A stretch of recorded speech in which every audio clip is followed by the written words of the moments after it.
다음 연사를 모시겠습니다. 조셉 윤 대사임십니다. 평양과의 관여 정책 관련한 노력들 그리고 문제점 해결을 위해서 노력을 하셨습니다. 그럼 조셉 윤 선임 고문님의 말씀을 듣도록 하겠습니다.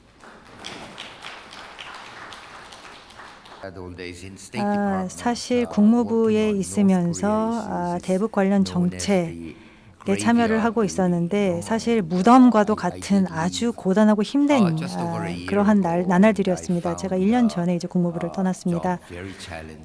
그래서 그 당시 제가 했던 업무들이 정말 도전적이고 어려웠습니다. 그렇지만 이렇게 북한과 관련한 이런 정책 관여를 하다 보면 이렇게 좋은 행사에도 초대가 된다는 것을 깨닫게 되었습니다. 다시 한번 오늘 두 개 주최 측 키예프 NRC 측에 감사드립니다. 또 뿐만 아니라 워싱턴에 있는 자매기관인 이 한미경제연구소에 대해서도 잠깐 말씀을 드리고 소개해드리고 싶습니다. 최근 들어와서 많은 혁혁한 성과를 거두고 계신 연구소고 오늘 이 자리에 참석할 수 있게 되어서 진심으로 영광입니다. 제가 3가지 강조하고 싶습니다. 우리가 평화 경제에 대해서 논의하고 있는 이때에 또 한반도의 전개 상황을 보면서 3가지 말씀드리고 싶습니다. 한국에서는 이렇게 얘기를 합니다. 자, 먼저 셔츠를 입을 때 첫 단추를 제대로 끼워야만 한다. 옷을 입을 때라고 얘기를 합니다. 그렇지 않으면 다 잘못될 수밖에 없다라고 얘기를 합니다. 그래서 우리가 평화 경제에 대해서 먼저 얘기하기 전에 현황 점검부터 해야 될 것입니다. 우리가 그곳에 어떻게 갈 수 있는가를 생각해야 될 것입니다. 먼저 첫 번째, 제가 생각하는 것은 이 한반도에 분명 평화가 가능하다는 점입니다. 그런데 우선순위가 제대로 설정되어야 합니다. 여기서 우선순위화한다는 것은 즉 정치적인 의지가 가장 높은 상위 수준에서 존재해야만 가능해질 수 있다는 것입니다. 즉 정치적인 의지가 있어야 됩니다. 한두 개 국가가 아닌 최소한 제가 보기에는 4개, 즉 다시 말해서 직접적인 연관 관계, 영향을 받는 국가, 즉 남북한이 되겠죠. 직접적인 영향을 받는 2개 국가. 여기에 중국과 미국이 반드시 포함되어야 한다는 것입니다.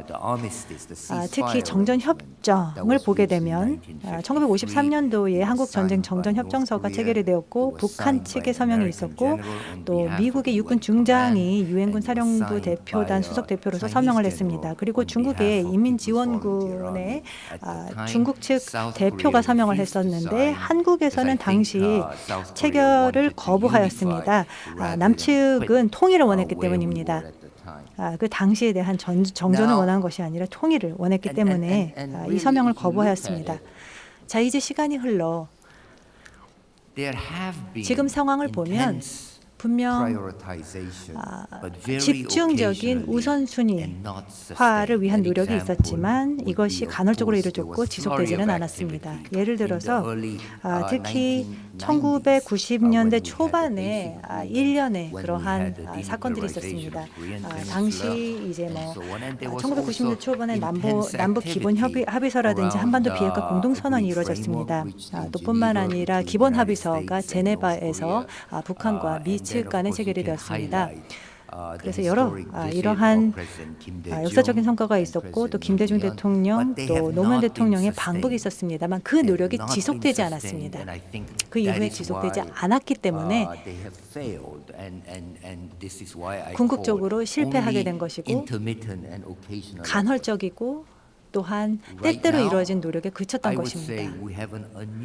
지금 상황은 어떻습니까? 지금 또 이례적으로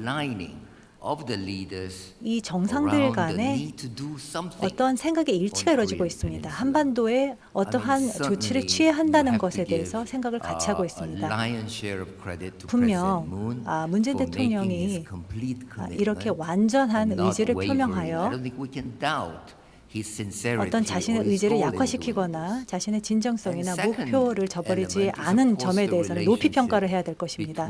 그리고 두 번째는 도널드 트럼프 대통령과 김정은 위원장 간의 관계 개선이 중요한 요소입니다. 이것도 상당히 이례적인 상황이라고 생각합니다. 자, 여기 미국의 대통령이 이렇게 러블레터에 대해서 얘기를 합니다. 얼마나 이 트럼프 대통령이 김정은 위원장과 잘 지내고 있는지에 대해서 얘기를 하는데 지금까지 3차례 북미 정상회담이 있었습니다. 12개월, 13개월이라는 기간 동안 3차례의 정상회담이 있었다는 것 자체가 얼마나 이례적인 일입니까? 제가 이렇게 3차례 정상회담이 있을 것이라고는 상상조차 못했었을 것입니다. 이렇게 또 계속해서 서로 좋은 말을 주고받고 있습니다. 그런데 이러한 정상 차원의 이러한 관계가 그 다음 단계에서 이어지진 않고 있습니다. 모욕적인 예를 들어 이용호가 폼페이 장관에 대해서 모욕적인 발언을 내뱉는다든가 또 완전하게 미국의 국가안보보좌관 볼튼이 북한에 의해서 완전하게 무시를 당하는 사건도 있었습니다. 그렇다면 이 북미 관계가 어떻게 될 것인가? 분명 이 관계는 기회를 제시하고 있습니다.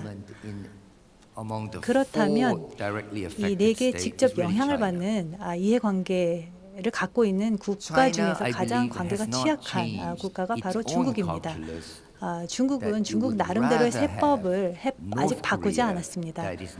그래서 이 북한이 궁극적으로 미국에 의해서 전혀 영향을 받지 않는 것을 희망하고 그 입장을 지금까지 고수해 왔기 때문에 적어도 중국에 대해서는 낙제 점수는 아니더라도 C+ 정도의 점수를 줄 수 있지 않을까 생각합니다.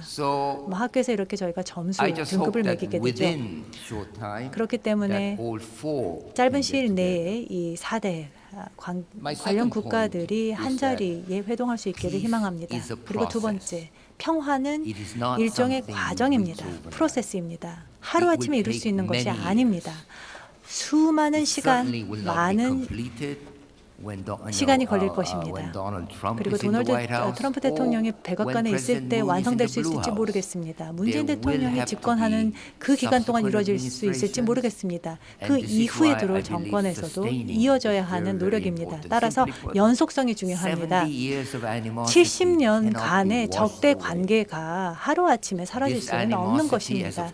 이러한 적대 행위는 물론 국가의 분단을 가져왔고 또 국민들 내, 또 국내적으로도 분열을 가져왔습니다. 양극화를 시켰습니다.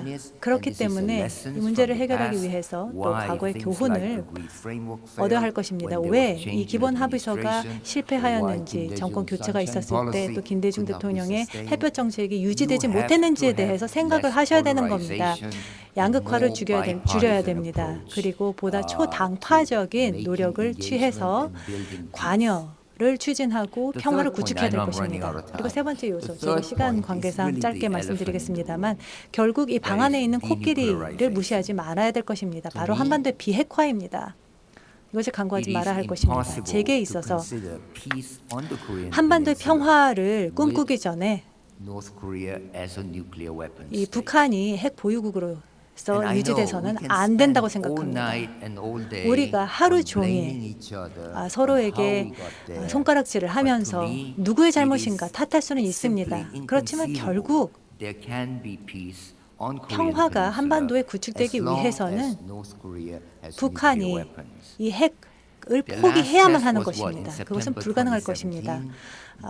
2017년도 9월 핵 시험을 했었습니다. 20만 톤 정도의 킬로톤이었습니다. 이는 다시 말해서 히로시마에 폭발했던 이 원자 폭탄의 15배 이상의 강력한 힘을 갖고 있었습니다.